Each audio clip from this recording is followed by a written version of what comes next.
Hi everybody, I'm Lyle Gayder from Ontario Out of Doors Magazine. And today I've got a little trolling tip that's going to help you put more fish in the boat. Today's tip is all about speed and boat control when we're trolling. A lot of times when we think about trolling, it's sort of considered a lazy person's method. You know, you throw your rod out and you head out. Well, to some extent that's true, but if you really want to get dialed in and put more fish in the boat, paying attention to these small details can really make a big difference.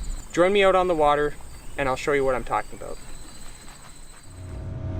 There are a few reasons why managing your boat's position and speed are so important while trolling, which applies to all species, not just salmon and trout in the Great Lakes. Underwater currents can affect your lure action, so paying attention to the bend in the rod when a fish strikes is important in developing patterns. This can really help you if you don't have an expensive speed probe. Because of underwater currents, your GPS speed, or speed over ground, may only be important relative to the bend in the rod, depending if you're facing into waves or current, or going with waves or current. Let's take a look.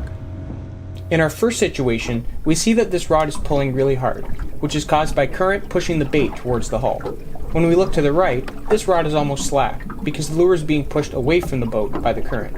This can be fixed by finding the direction of the current and pointing the boat directly into it or with it. The next situation shows the rod to the left and right as being fairly slack.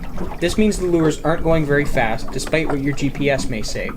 Both are pulling at the same rate, however, which means the boat is lined up perfectly with underwater current. Depending on what species you're targeting, this speed may be perfect, and experimenting and knowing what these bends mean on your own boat is what's important here. Keep this in mind the next time you hit the water, and it will make you a more successful troller. Thanks for watching.